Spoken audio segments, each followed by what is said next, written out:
Naomi, episode 4, an Enigma. And not the Enigma, not Mr. Enigma, but an Enigma. An Enigma. It's your boy Icon with some DCTV. And in this episode of Naomi, episode 4, and we've already taken a break. The entire CWDC TV universe is taking a break for the next 2 weeks. So this is, this is the last episode for it's crazy though, because with Naomi and Superman and Lois, I'm like, how yeah, 4 episodes in and we taking a break. But but in this particular episode, it picks up where the last episode where her parents, Naomi's parents, took her to the forest and showed her the rock that they found her on when she was a baby. And then in the opener, like their parents, like, they're talking to her, they're doing a voiceover. And then the dad says to her, he's just like, oh, before we tell you the story about how you came to be, we first have to tell the story about how we came to be. And I'm like, don't nobody care how the two of y'all got together. Like, ain't nobody sitting here checking or dying for the origin story of her parents. But they give a quick origin story about how they met.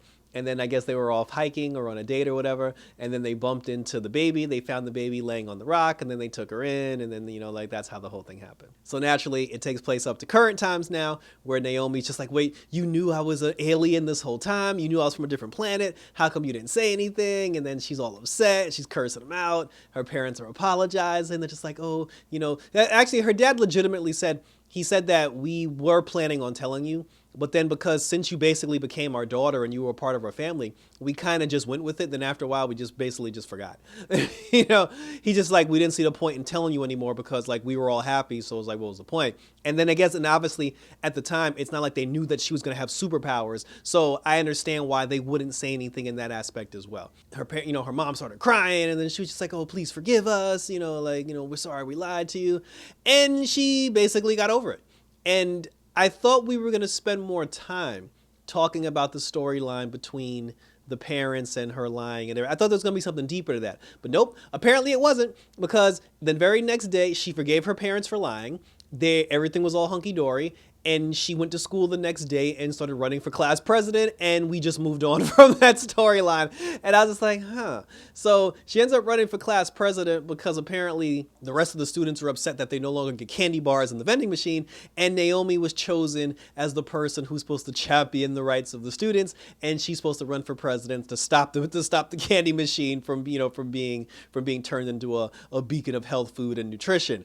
And I'm just like, what happened to the baby origin story? Like, why are we walking away from that? So while she's doing the side mission of running for class president, she's actually, now that her parents, are aware of her thing, she said she told her parents everything. She said she told her parents about D, the dude with the wings. She told them about D. She told her about the powers. She basically told them about everything. And her parents said they wanted to meet D. Since they're training together, they want him to come to dinner so they can get to meet him and talk to him. Naomi, however, she's still not giving up on her origin. Like, damn what her parents said. Like, she's still trying to research everything, like where she comes from, her powers, this, that, and the third. She ends up going back down to the car lot, the used car lot. She runs up on the black dude, and then she's just like, yo, give me my medallion, bitch. And I'm like, wait, what? Like, she just ran up on him. And then he's just like, oh, don't meddle in things you don't understand, girl. And she was just like, and then she got all like tough on him. She was like, I'm not leaving until you give me the disc. And I was just like, okay, like this is coming out of nowhere. And then the dude just upped and like gave her the disc. And I'm just like, oh, even more. I'm like, even more weird things are happening. And then the dumb part was, she goes in there and she basically tells him, you'd better give me the disc or else. He gives her the disc. And then once he gives her the disc, she goes, why are you giving this to me? Like, you just asked him for it. But she was just like, why are you giving this to me so freely? And he's just like, because everything's not what it seems, Naomi. But I'm just like, if you ask for something and you get it, why are you now questioning why you got it? Like, that was like very funny to me. So he gives her the disc, doesn't say why. She takes the disc and she leaves. She's trying to decipher the alien writing that's on the disc, that's in the book, that's on the tablet, and she can't really decipher it. So now enter the Scooby Gang. And I said to myself, it's only a matter of time, because in every episode so far, they come up with these weird, unlogical reasons to bring this big band of teenagers together so the entire group can be together as one big crime fighting, detective solving unit. And it's like it's the Scooby Gang, like it's Jinkies and everything. So I'm just like, okay, so now that now that she has the disc and she needs to decipher the text, what non-realistic way are we gonna do to get the whole team together now? And to my surprise, there was no jinkies, there were no shenanigans, there was no long, drawn-out, unrealistic explanation of how all six of them got together. They basically just cut to a scene where the six of them were just together. So I'm like, okay, so now we've thrown in the towel on this. We're no longer trying to put them, because I guess the writers at this point, they were just like, look, it's stupid, like it's stupid for us to keep bringing them together for no reason. Let's just put them together. Like everybody knows what the deal is by now. Because what happened was, Naomi wasn't able to decipher the text all the way. And then the nerdy white kid, he said that there's like a book or a machine or something that some professor or somebody had. They said that we can use that machine to decipher the text. So then so he had this Naomi had this conversation with the nerdy white kid and her best friend. As soon as he says that there's a person that has a machine that can decipher the alien writing, in the very next scene, all six of them, I'm talking about Naomi, the best friend, the nerdy white kid, the other white kid, the black dude who's a soccer player, and the purple hair girl, they were all just in the room together going through this random professor stuff looking for this machine. And I'm just like, how did we get here? So like we've abandoned reasoning to bring the group together. Now they're just together. So they all get together, they find the machine, they use the machine, and the machine basically told her about a blonde-haired, blue-eyed woman. I'm like, yeah, that's very vague. And, that lives in Portland, Oregon. Even more vague, that Naomi should talk to about where she comes from. So she goes to Portland, Oregon. When she goes to Portland, Oregon, she finds the woman. I don't know how she found this woman's exact location about where, because I'm pretty sure when she deciphered the disc did not tell her there'd be a tall, blonde, white woman sitting at a local cafe somewhere in Portland, Oregon. That literally could be anybody. So she finds the woman, she sees, I don't know if her power drew her there. Anyway, she sees the woman. When the woman sees her, the woman dips and like runs. Naomi jumps on her skateboard. I forgot the skateboard was a thing. She jumps on the skateboard, she goes after the woman, and then when she catches, well, she didn't catch the woman. While she was chasing the woman, she basically used her power, I guess, as like a warning shot for the woman to stop. After she uses her power, the woman comes out of nowhere and she's just like, why did you do that? You shouldn't have used your power because that just got you in trouble. She's like, that could bring unwanted attention. And then Naomi was just like, wait, do you know who I am? And then she was like, yes. She was like, I know who you are. I know where you're from. She was like, are we from the same planet? She was like, yes, you're from Earth 29, just like me. And I'm like, Earth 29? And then she's just like, yeah. She's like, wait, I'm from Earth 29. And now when she says that, are we talking about another Earth in their solar system and in their galaxy? Or are we talking about multiverse here? Are we talking about, like, is the Naomi universe from a different Earth? Is this crisis related? Are they going to say something about how we all lived on Earth 29 and then due to some red skies or something, we ended up all on this Earth? But the thing is, there's no way in hell they're on Earth Prime. Because like I said before, if the show Naomi took place on Earth Prime, there'd be no such thing as, oh my God, Superman's real. Y'all don't live that deep, y'all don't live that deep in the South or whatever they're from. Like, y'all ain't that far in the country to the point where y'all don't think Superman's real. I don't know. For her to say Earth 29, that was very confusing. The blonde woman, she was like, oh, don't trust the black dude because, he ain't shit. The two of them spoke. And then after that, Naomi basically called Dee to pick her up from Portland to take her back home. When Naomi, Dee, and her parents had the dinner, the dad was basically like grilling him a little bit. He was just like, oh, so you've been on this planet for 20 years and, but you weren't always on this planet. And he was like, yeah, I left at one point and then I came back. And then, there was a moment, like he was really like digging into him, like he was grilling him a lot. The mom was actually very chill about it, aside from her making fried chicken. And then she was like, Mom, he got wings. And I was just like, but, the dad was kind of like, but it makes sense because like the dad, he's in the army and he works for a government agency that's supposed to take down aliens. But they're supposed to monitor alien activity. So of course he's going to have 50 million questions. That makes perfect sense. During the conversation, I guess he was grilling Dee a little bit too much and then some light started flickering.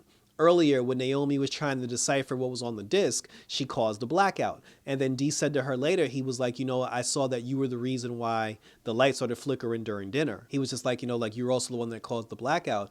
And then she was just like, yeah, but he was just like, don't worry. He was like, your powers are growing and they're manifesting. So now there's still a presidential election going on. So Naomi, she's still campaigning to try to become student body president or whatever she was doing.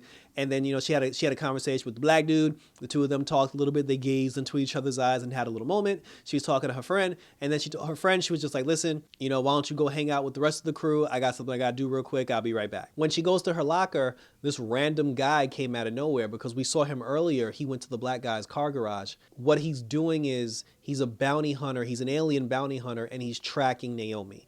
He's trying to take her, kidnap her, swipe her up, whatever you want to call it, so he can bring her back to her planet. So when Naomi sees him, she holds, she runs from him, she holds ass. The guy can disappear and make himself reappear in random places. So he chases her down.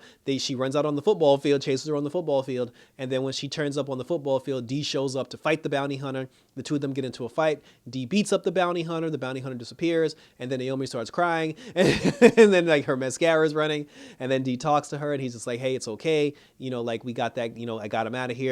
He's not going to bother you anymore. And then, she started crying. She was like, why is this happening? And then he was just like, listen, I don't have the answers, but he was like, you got to be careful because people are coming for you. There are a lot of people from her planet, I guess, that are looking for her, but we still don't know why. We don't know the reasons of why. That's something. I think the girl's a princess or something. She has to be she's either the key to the unlimited power in the galaxy, or she's royalty and her parents want her back. It has to be one of those two things, because now we got bounty hunters and shit. I said Dion had a nice conversation with her, and then, he talked to her about a girl that he used to love, and just take her mind off everything. And then she was like, well, what happened? And then he said he didn't get a chance to say to her the things that he felt that he should have said, and he regrets it. So he was just like, live your life, but don't have any regrets. Do everything that you want to do, which then made her go to the black kid. And after she flirted with the purple-haired girl, after she flirted heavily with the white kid, apparently what she wants all along is the black dude.